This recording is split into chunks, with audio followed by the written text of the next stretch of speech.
are. Another episode of Spoken Section Podcast, and we have a returning guest that we had last week. Ladies and gentlemen, Miss Sunny Sweeney. Hi there. How are you? I'm great. Another week, another talking shit. Another day, another dollar. Another day, another dollar. Well, this time, let's talk about this, because you just released a new single called Traveling On. Mm-hmm. I love the song. Thank you. But I'm also, we're also going to talk about this, because we're also talking about this. This is your first time producing your album. Mm-hmm. I've always had a hand in it, but I've never given myself credit. Correct. Because there's a lot of ego that goes along with that. So I know what I've contributed, and I know that that is part. Right.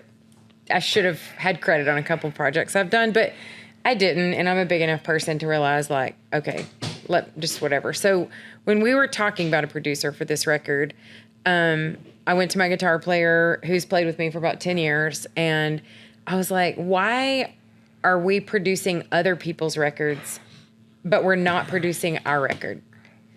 So he's like, we can. He goes, I just didn't want to push it on you. I was like, okay, well, I'm not. You're not. I am. So, I'm asking, why are we not doing this? And he said, we can. And so I said, well, I want to do it in Texas. I want to make a country record, and I want to make it in Texas. And I want to make it at Tommy Dedamore's studio, which is where I made my first record. Right. And I want to get a couple days in the studio and use some of my guys down in Texas that I know how to play the honky-tonk heat. Mm-hmm.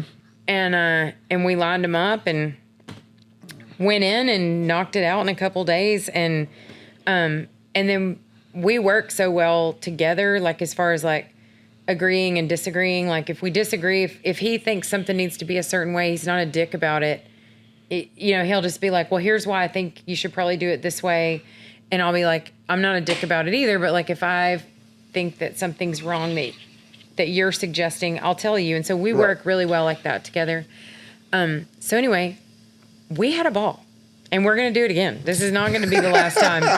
It was so fun. I mean, it really was a blast.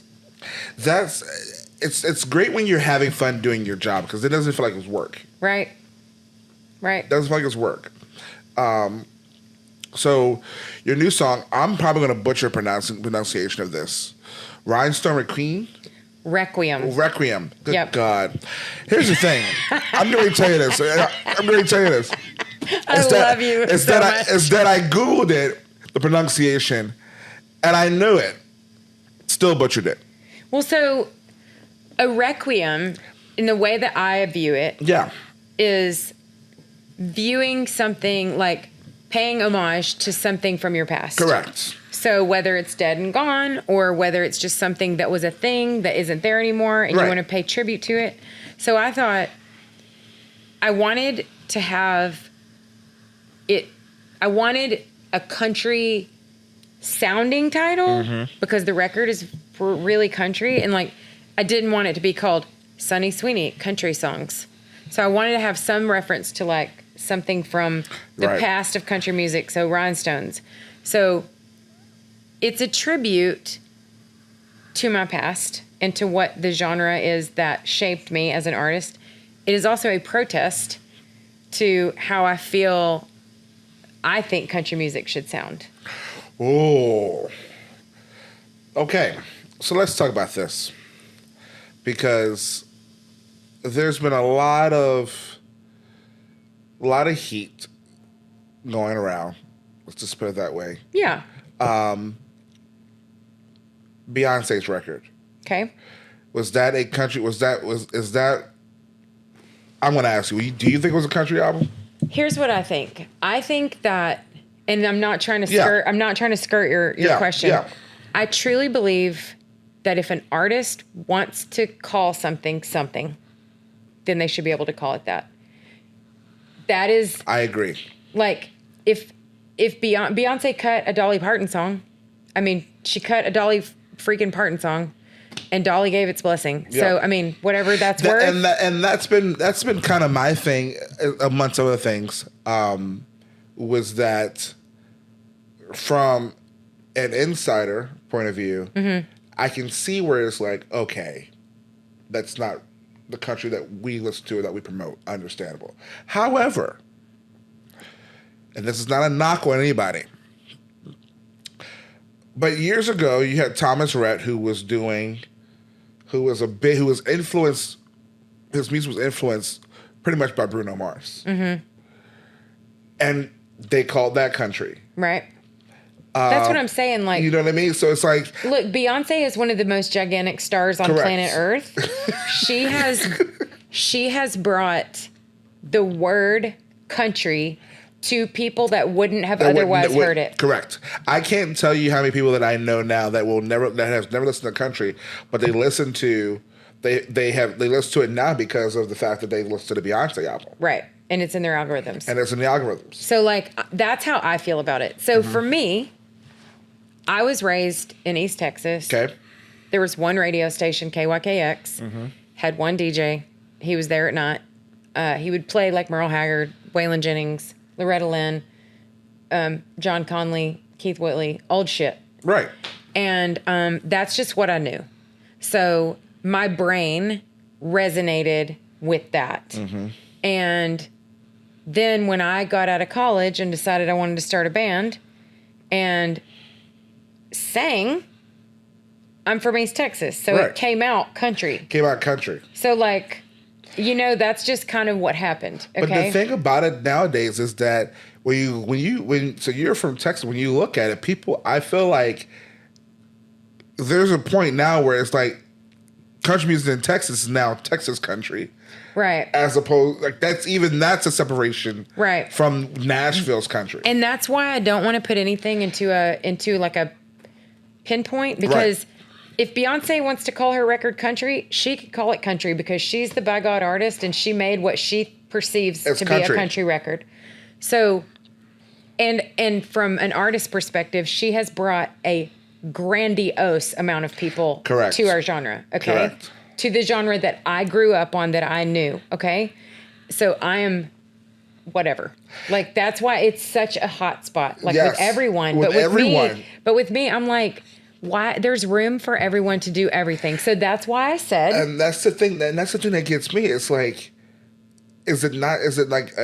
why aren't we being welcoming? Like you had Post Malone come in and everybody welcomed Post Malone. Everybody wants to go to Post Malone's album. And then all of a sudden it's like. But see, I feel the same way about him. Yeah. I'm the same way.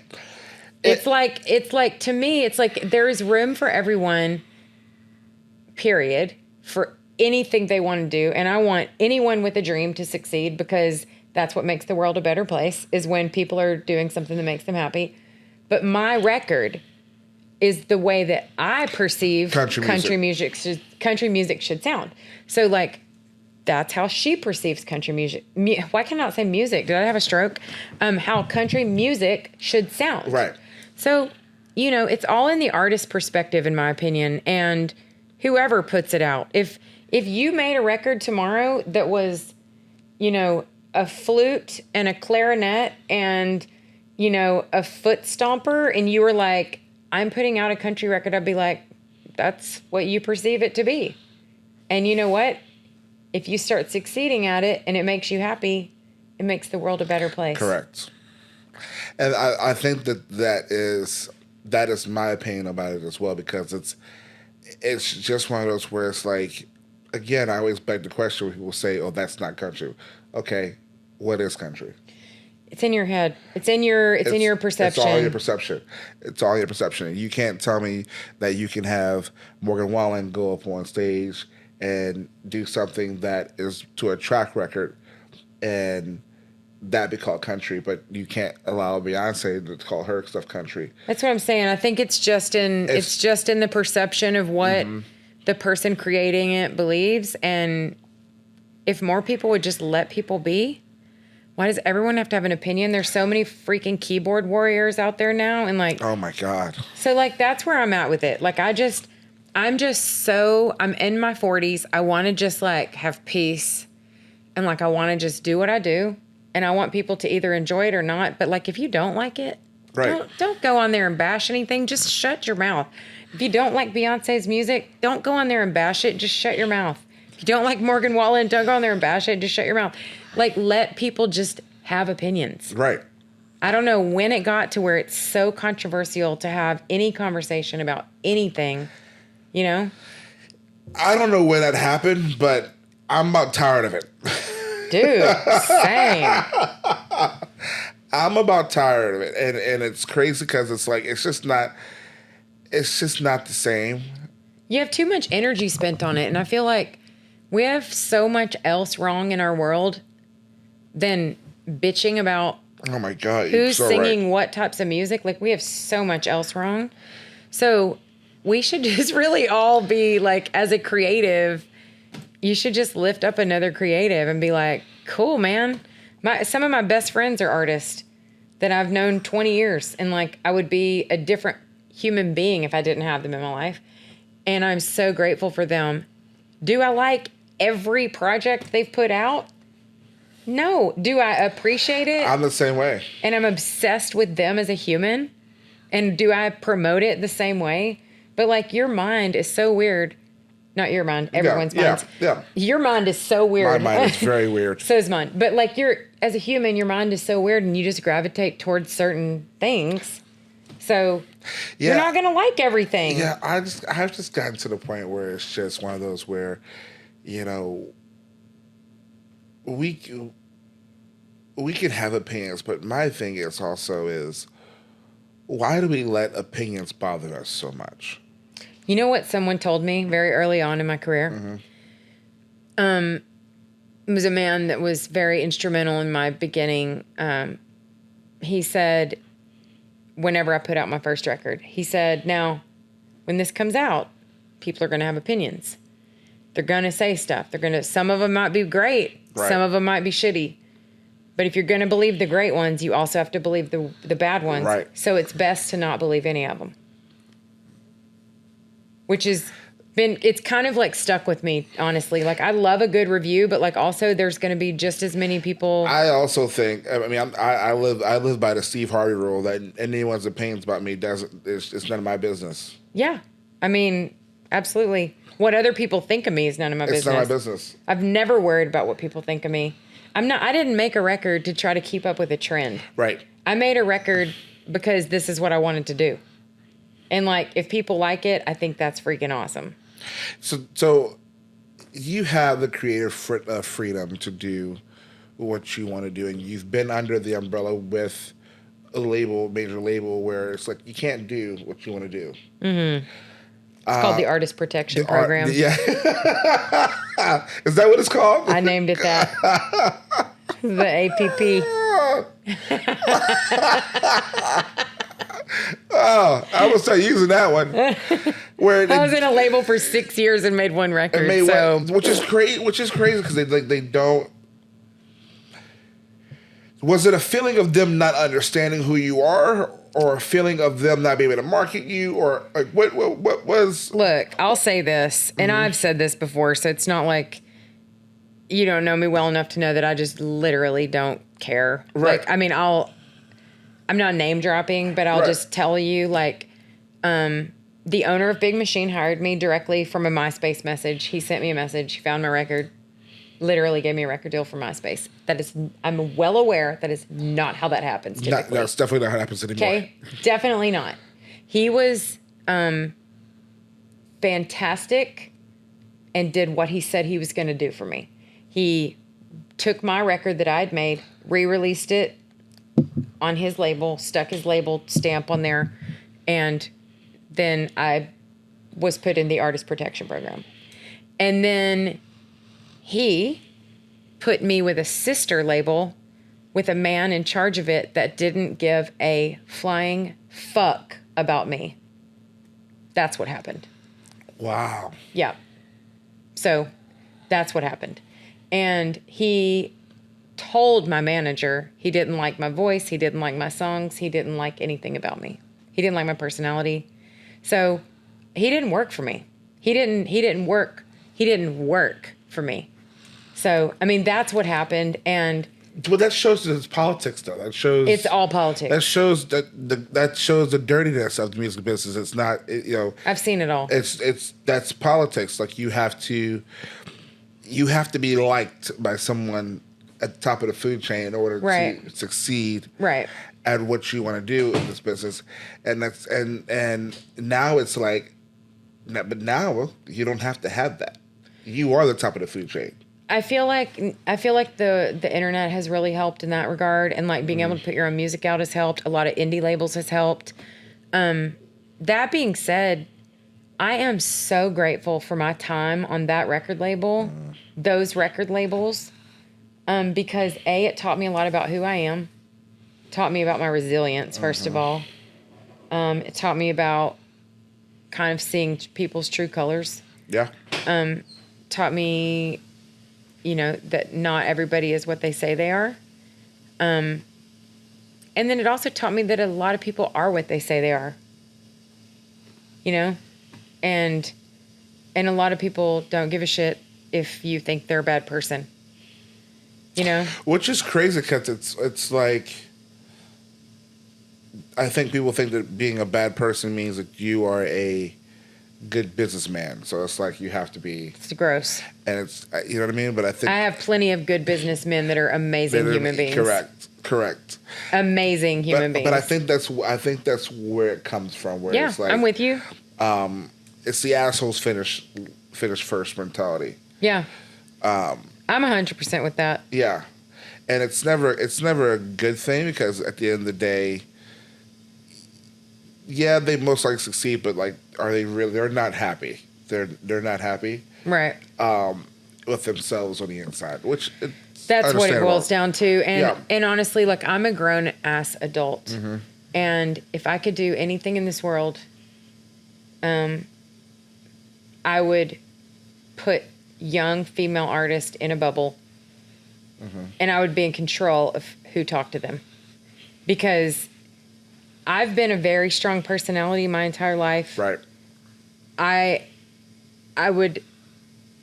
will have always been able to stand up to someone if I don't feel like something's right. But there's a lot of people that want success bad enough to where they would take somebody's shit to be able to do that. And I want to be able to go like, no. Please don't deal with them, because I just don't want anyone to ever feel the way that those people tried to make me feel. Correct. I'm fine. To be fair, it made me a better person. Yeah. But like, it sucks because it's like you have to go through some shit to realize who you are, and how strong you are and how resilient you are. Absolutely. If you don't, then you're screwed. I mean, it's like I think it was Evan Almighty, and I can't believe I'm quoting Evan Almighty right now. Wow. What is happening here? Why am I quoting Evan Almighty? But you literally took a pause. You said, "Oh my God, I cannot believe I'm quoting Evan Almighty." I cannot believe I'm quoting this movie. This movie that I've only seen once in my life. When you were 7. When I was 7. No, it's when Morgan Freeman sits at the diner. She says to the girl, he goes, "If you pray for patience, you think God's will give you patience? Mm-hmm. If you pray for," he says something else, but it's like, bottom line is that you can ask for patience, you can ask for strength, you can ask for love, but you're not just going to get handed that stuff. You got to work through it. Well, you have to... and go through some things in order to develop patience. I feel like some people have harder lives. Mm-hmm. I don't know the answer to why. I talk about this all the time with my partner, but I'm like, some people I feel like struggle more. That's very true. For the same result. Yes. It's like you still get to the same result, but why did they have to go through so much shit to get there? So, that's a question I have for God one day, but, I do want to be there is... what you just said, I feel like you have to be taught your lessons. Sometimes people are more hard-headed. Yeah. I have my mom's on my foot. You can see the tip of it there. Mm-hmm. I have my mother's handwriting with the word patience that I got from a Bible from my great-grandmother's Bible that was then my grandmother's, then my mom's. My mom had it and wrote the word patience. There was something. And I was looking for a tattoo I wanted one day and just stumbled on that page, and it's clearly my mom's handwriting. So, because I have this much patience. So I got patience in my mom's handwriting tattooed on my foot. And to this day, my mom will be like, because I get real worked up sometimes. And she's like, look at your foot. It's crazy because, okay, so that's where we're different. Because my grandmother tells me I'm the most patient person there is. Really? And I see it to a certain extent. But then I hate stupid shit. Ooh, me too. I hate stupid shit. If you come to me with something stupid that the answer is literally right there in front of your face, you're going to get a smart ass answer. Okay. We should probably be friends then. We're even each other out. You're going to get a smart ass answer because it's right there in your fucking face. Yeah. You know, but I mean, other stuff, I am very patient, but I let a lot of things roll off my back. And I think that's why it's like. See, I don't. Yeah. I'm not mean about it. No. But I internalize it. Correct. The one thing I'm the most patient with on planet Earth, my dog. That dog could literally eat my wall and I would not care. Oh, I'm not patient with him at all. Oh, see? No, see, I love my dog, but my dog deserves a yelling. He knows. But see, here's the thing. I rarely have to yell at my dog because my dog knows when he's in trouble. Is he a big dog? No. He's the size of a beagle. Okay, so mine's 5 pounds. He's a little tiny Yorkie. Yeah, he knows. My dog knows when he's fucked up. Oh, yeah. Because he just goes in the cage and I'm like, okay. And his eyes like go down, Daddy. And I'm like, what did you say? What did you do? I'll walk in. I'll walk in, and he's like, if I walk in and you didn't leave your cage, you did something. Oh my God, that is hilarious. Yes, that's so true. My dog lays on warm laundry. So like when I get the laundry out and put it on the couch to fold it, the dog will be in the laundry. So finally, I've just been like, okay, unless there's a guest coming over, like I won't let him lay in there. Right. Like if I'm doing my dad's coming today, so I'm going to like not let my dog lay on my dad's towel that he's going to wipe his ass with later. So like when he dries off. So anyway, I'm not going to let him lay on that. But if it's me, I'm like, the dog's fine. So anyway, so he lays in this laundry. Well, one day he gets these little wash rags. Mm-hmm. Instead of just laying on them, he'll take them and he goes and hides them throughout the house. So I'm missing like 10 rags and I'm like, finally, I realized what was happening, and I was like, this dog is hiding these. So I got one, and I threw it at him to see where he would take it. He took it underneath my dresser in my closet, and there were 10 missing wash rags underneath my dresser in my closet. That's where he's been hiding them. And I didn't even get mad at him. I just started laughing because I was like, clever. I'm like, he's really smart. That's clever. Yeah, he's smart. He's a smart little guy. He's 9 years old. It's hard to believe that something that small has a brain. Yeah. But he does, and it's quite large comparatively. Yeah, my dog, he is all attitude. What's his name? Charlie. Charlie, I've got Doug. Charlie is all attitude. He doesn't like the snow. He doesn't like the rain. He wants to live in Northern California. Yeah, pretty much. Or Southern California. Southern California. He wants to live in LA, dude. Why don't you move him there? I don't know where he gets his diviness from, but it is from his daddy. Yeah, I guess so. Because this is one of those where he'll go out and he'll pee, and when it snows, he'll pee. I'm looking like, all right, let's go. Time to go back in. See, guess who trained their dog to piss on a pad? See, I tried that. Doesn't work. I said I committed from like day one. I've had him since he was tiny. I committed from day one, and I did the math. I know how many times a day. He's got to have 3 pads a day. It gets expensive. But also, guess who doesn't ever have to wake up, take their dog out to piss in the snow, in the rain, in the morning, in the night? He pees and poops on a pad. It is, his shit's also the size of a Tootsie Roll, so let's be honest. Yeah. So, anyway, I know that it was a commitment, and I knew that it was initially before I ever, because I wanted him to have them just for training pads. Right. But now he has a little corner. It's got a little pad in there. He knows where to go. He takes his business in there and checks his email and everything, and then pieces out. Then I throw his pad in the garbage. Then I put a new pad down. Pees 3 times a day. It's perfect. My dog. No, I went and let my friend's dog out last week, and she said, "Can you go feed my dogs?" I'm like, "Yeah, I can go feed them." So I went and fed them, and I'm like, "They need to be taken out." She goes, "No, they don't need to be taken out." I'm like, "Are you sure?" She goes, "Yeah." Well, I went out. She has chicken. She has a chicken coop in the back, so I went and checked on the chickens, make sure it was still intact. And I'm going out the side door to go to the back and go up a hill. Her backyard's on the hill, and it's nighttime. I hear this noise. The dogs are outside, and I'm like, I closed the door. How the hell did you get outside? Realize there's a dog door. Which is why they didn't need to go out. Which is why they didn't go out, because they automatically go out themselves. I'm like, makes sense. See, and I can't let Doug outside by himself. So yeah, I can't do that with Charlie. He's too small. Charlie would run off. Well, Doug would get eaten by a hawk. Yeah. He's literally the size of a squirrel. Jeez. Yeah, Charlie would run off. Charlie would run off and not come back. I've sprayed my ankle. I've done no. It's bad. It's bad. But anyway, let's go back to. I could talk to you forever, by the way. So can I. Let's go back to his music here. So, what's your favorite song off the album? So, I guess is the last song on the record. It's called Half Lit and 3/4 Time. It's a waltz. It is a good old-timey country sit in a bar during the day jukebox drinking song.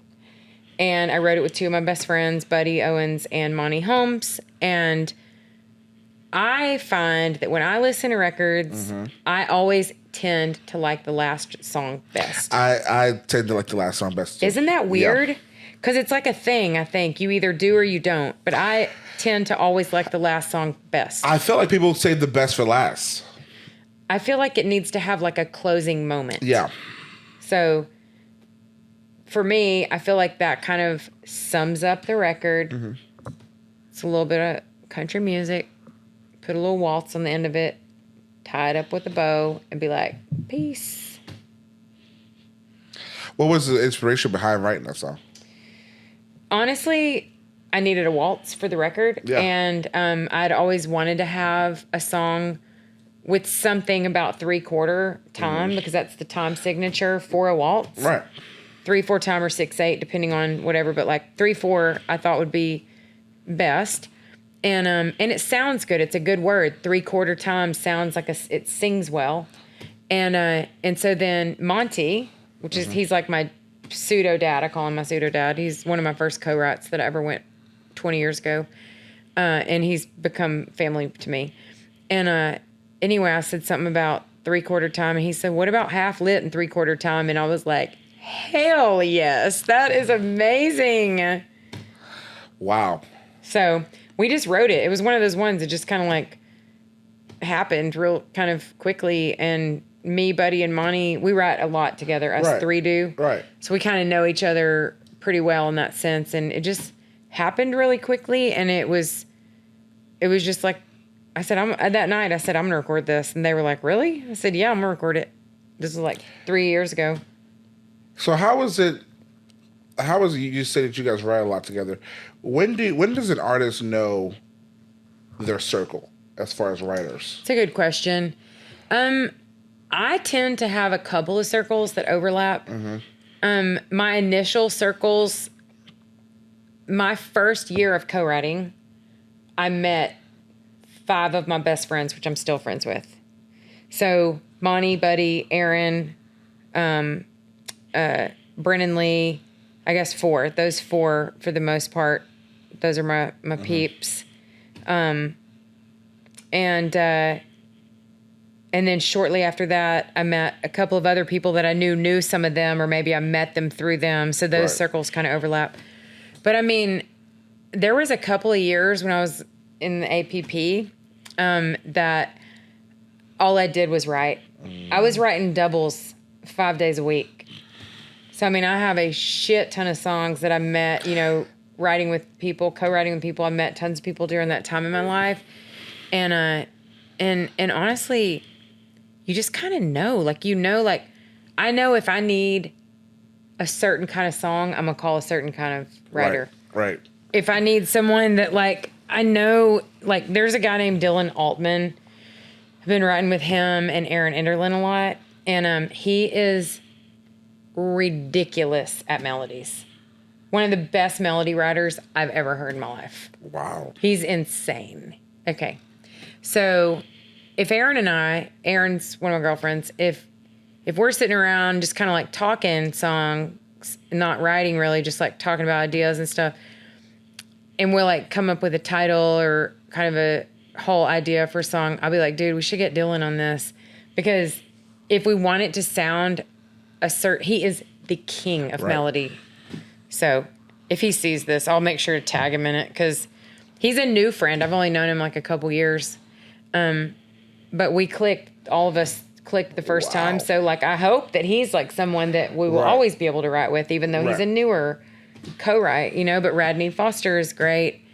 Jay Clementi's great. I'm trying to think like people, Natalie Hemby, Lori McKenna, like I've written with them quite a lot. And I'm already working on my next record right now. And I've got a couple songs in there that I wrote with them. Natalie Hemby. You're already working on your next record? Yeah, this one's been 1.5 years already. So, good Lord. I know. Am I insane? I am. It's okay. You can tell me. A little bit. Okay. A little bit. I think so. A little bit. I just don't like sitting still. Neither do I. I drink too much coffee for that. I don't. I just don't like sitting still. I have a sit-down, stand-up desk at home just for that reason. Oh, really? Yeah. That's smart. Yeah. Yeah. That is and I have smart. a walking pad or a treadmill to go underneath. I have a treadmill in my house, but I haven't branched out to the walking pad yet. The walking pad goes right underneath it. So I pace in my living room. I'm pacing. I'm just typing away, writing emails, and yeah. Wow. It's the best. I did 15 minutes a day on it. That's perfect. That's perfect. That's perfect time. You 15 minutes, get a nice little sweat, and get off. Get off. Get out of here. Get out. Get the energy out. Yeah. Turn it up to 6 when you get pissed. Exactly. Exactly. Well, I want to thank you for taking time out of your day. This has been therapeutic. Same. And on another level, because I think we're becoming really good friends after this. If we don't, I'm gonna think something's wrong with me. Because we're gonna become really good friends after this. You don't get a choice. I've already attached myself to you. Ladies and gentlemen, this is Sunny Sweeney. Go check out her new single, Traveling On, and her new album, Rhinestone Requiem. See, I still fucked it up. Rhinestone Requiem. This is over. Now we're friends for life. Yeah, now we're going to give it next week a running joke, which I'm fine with. I'm completely fine with. You say the first word, I'll say the second word. Exactly. Rhinestone Requiem. There you go. Ladies and gentlemen, Sunny Sweeney. Thank you so much. This has been so great.